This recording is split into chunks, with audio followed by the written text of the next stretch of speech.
안녕하십니까. 서울 북곡교회 문희도 목사입니다. 인간구조론 9번째 강의를 시작하도록 하겠습니다. 인간구조론이 왜 그렇게 중요하냐? 오늘 제목을 이렇게 정해봤습니다. 무서움과 큰 기쁨의 몸의 부활이라는 제목을 가지고 함께 생각해보는 시간을 갖도록 하겠습니다. 예수님의 이 부활은 엄청난 기쁨이죠. 큰 기쁨입니다. 반면에 우리 사람 편에서 볼 때는 무서움이죠. 이해가 안 될 정도, 납득하기 힘든 그런 무서움이 포함된 큰 기쁨에 예수님의 부활이신데 바로 몸의 부활을 말씀하고 있죠. 그래서 인간 구조론이 소중하다는 것이죠. 창세기 2장 7절 말씀, 여호와 하나님이 사람을 흙으로 지으시고 그 흙이 몸의 부분을 이룬 것이죠. 그 몸의 부활, 이것은 우리 신앙에서 참으로 중요한 거다 말씀할 수 있죠. 자, 로마서 10장 9절에서 10절 말씀 보면은 구원의 필수 조건을 말씀하고 있습니다. 내가 만일 내 입으로 예수를 주로 시인하며 또 하나님께서 그를 예수님을 죽은 자 가운데서 살리신 것을, 부활을 말씀하시고 있죠. 살리신 것을 내 마음에 믿으면 구원을 얻으리라. 이렇게 귀한 말씀이 나오죠. 그래서 로마서 10장 9절에서 10절 말씀은 구원의 필수 요건이라고 할 수 있습니다. 두 가지. 내가 만일 내 입으로 예수를 주님으로 주로 시인하며 영접하며, 한 가지 또 귀한 필수 요건이 있죠. 또 하나님께서 그 예수님을 죽은 자 가운데서 살리신 것을 내 마음에 믿으면 구원을 얻으리라. 이렇게 말씀하셨습니다.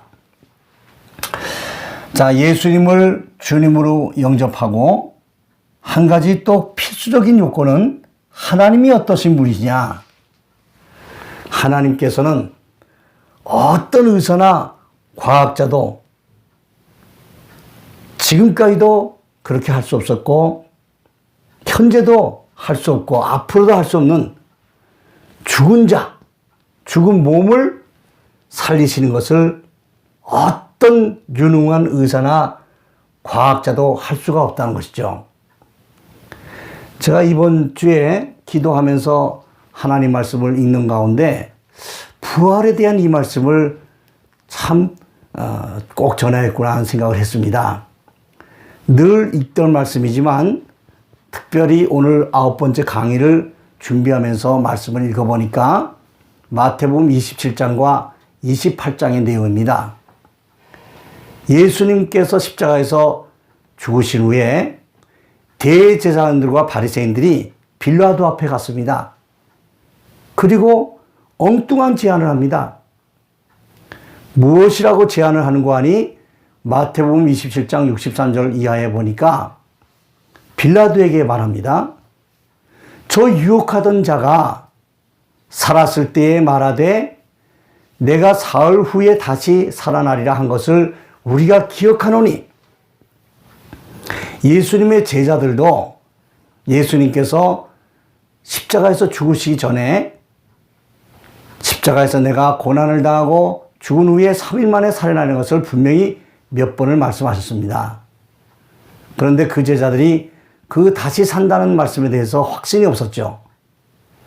그런데 의외로 대제사장들과 바리새인들은 그 말씀을 기억하고 있었다는 것이죠. 그래서 빌라도에게 제안을 합니다.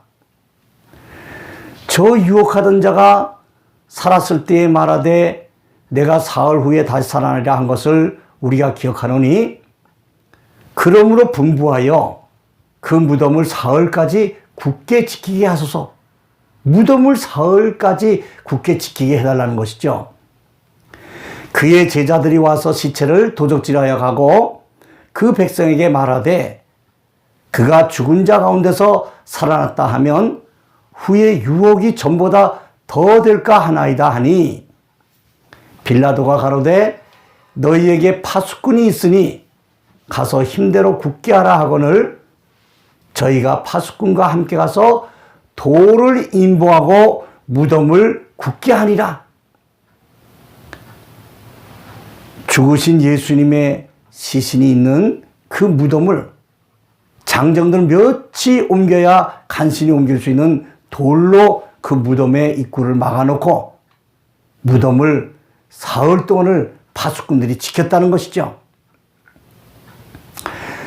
자, 그 예수님이 참 운명하시고 안타까운 마음에 안식 후 첫날의 미명에 마리아와 다른 마리아가 예수님의 무덤을 찾아갑니다. 자, 예수님의 무덤을 찾아갔을 때에 큰 지진이 일어났다 했습니다. 큰 지진이 일어나면서 천사가 내려와서 그 무거운 돌을 옮겨놓고 그 돌 위에 앉아 있으니 파수꾼들이 거의 죽은 자처럼 정말 파랗게 질려서 저를 무서워하며 떨고 있었다라는 말씀이 나옵니다. 자, 이때 천사가 여자들에게 나타납니다. 여자들에게 말하기를 평안하뇨 말하면서 와서 그의 누우셨던 것을 보라. 그분께서 말씀하신 것처럼 다시 살아나셨고 갈릴리에 먼저 가 있으리라 형제들에게 전하라고 했습니다. 자, 이 말을 들은 여자들이 참으로 놀랐죠. 또 기뻤죠. 그러면서도 무서움이 있었죠. 그래서 그 여자들이 빨리 다름질해서 제자들에게 쫓아가서 그 소식을 전하려고 할 때에 무서움과 큰 기쁨으로 다름질하여 갔더라 이렇게 말씀이 나옵니다.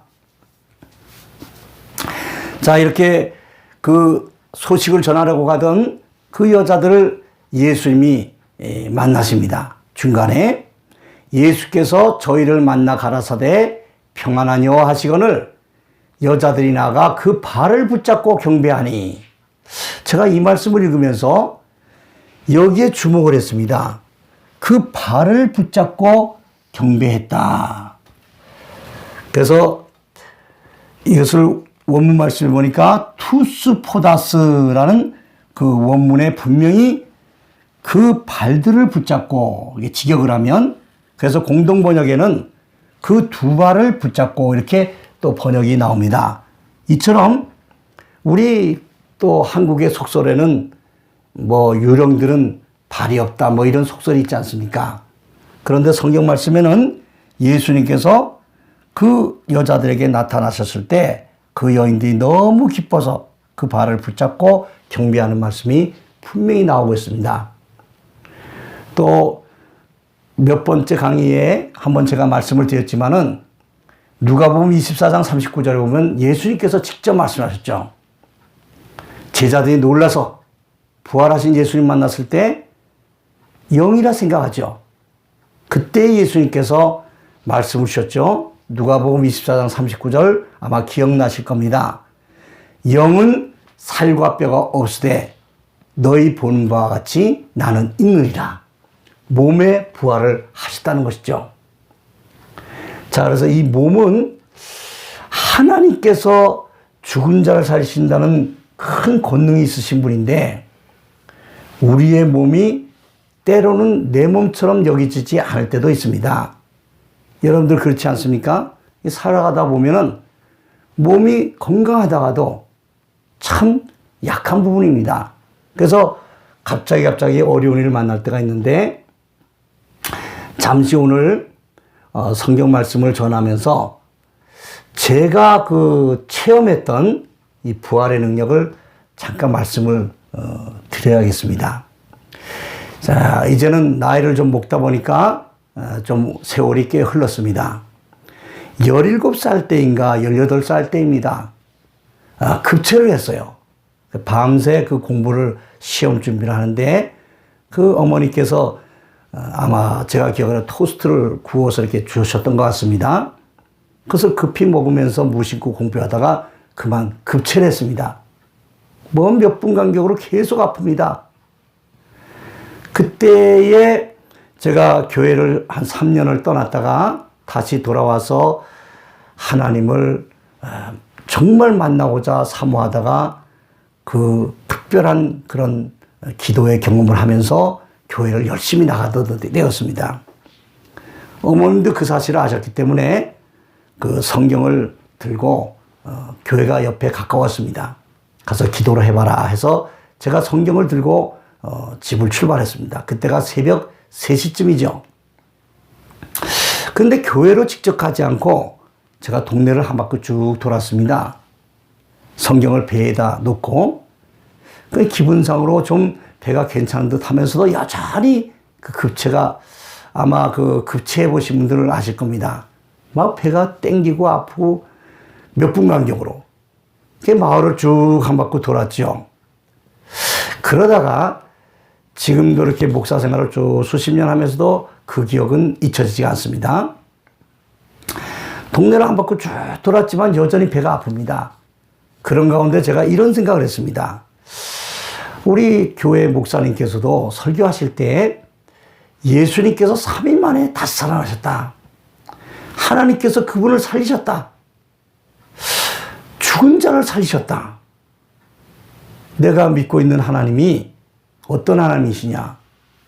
죽은 자를 살리시는 하나님이신데 이 산자가 아무리 급체해서 고통이 온다 할지라도 하나님께 기도하게 되면 하나님께서 살아계신 분인데 낫게 하시지 않겠는가? 마침 그 앞에 뭐 거리는 정확하게는 잘 모르겠습니다. 뭐 한 10m나 한 20m 정도 뭐 이 정도 거리인데 전봇대가 하나 큰 게 서 있었습니다. 그래서 제가 기도를 했는데 지금 지내놓고 기도를 생각해 보니까 하나님 앞에 무례한 기도 같기도 합니다. 어떤 기도를 했는가 하니 하나님 죽은 자를 살리신다면서요. 죽은 자까지도 살리신다면서요.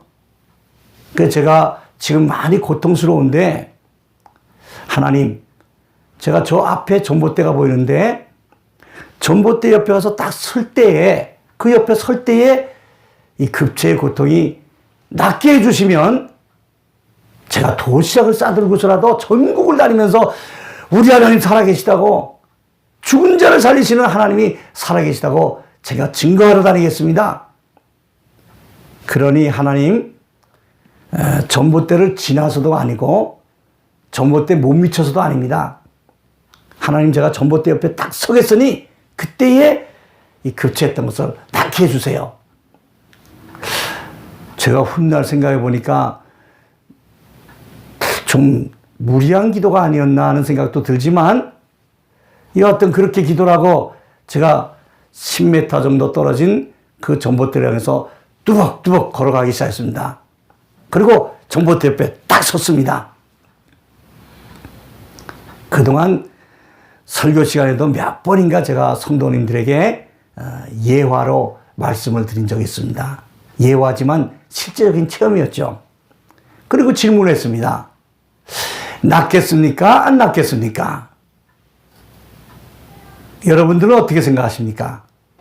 우리 성도님들 대답이 대략은 그렇게 대답을 하더군요. 낫을 것입니다. 여러분들은 어떻게 생각하십니까? 전봇대 옆에 섰습니다. 그 시간이 아마 한 2분에서 3분밖에 안 될 겁니다. 무수한 생각이 오고 가는 겁니다. 낫질 않았어요. 계속 뜨끔뜨끔 아픕니다. 저는 그때 하나님 없구나. 내가 이 교회 목사님들에게 또 속았구나. 이제 내가 두 번 다시 교회를 나가나 봐라. 내가 집에 돌아오면 당장 성경책 던져버리고 교회를 끊어버릴 것이다. 막 이런 결심과 생각들이 시간은 2, 3분밖에 안 되었죠. 실제는. 별의별 생각이 다 드는 겁니다. 제가 냉정하게 뒤에 생각해보니까 한 2, 3분밖에 정말 안 됩니다.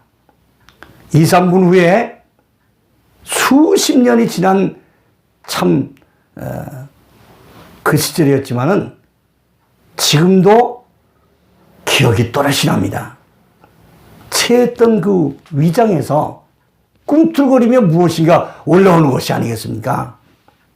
그래서 깜짝 놀라서 욱하면서 전봇대에 주저앉아서 토해냈죠.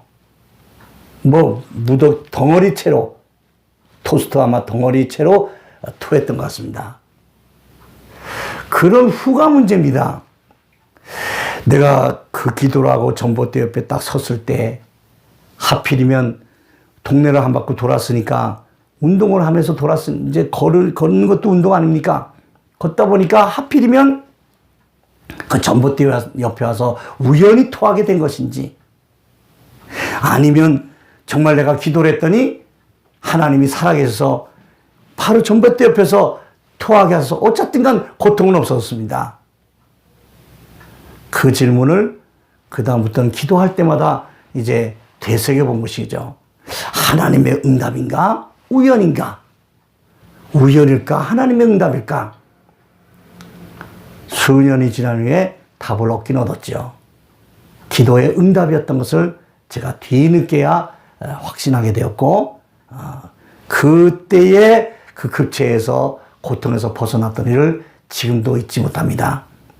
오늘 잠시 성경 말씀을 드리다가 제 체험을 가능한 한 짧게 하려고 했는데 조금 길어진지도 모르겠습니다. 이 부활의 체험은 몸으로 체험할 때 점점 더 확신에 들어갈 수 있다는 이런 결론을 제가 목사가 돼서도 목회하면서도 많은 일들 통해서 어려운 일을 당했을 때, 특히 몸이 병들 때, 몸이 고통을 당할 때 하나님의 이 부활의 권능은 실제적인 능력입니다.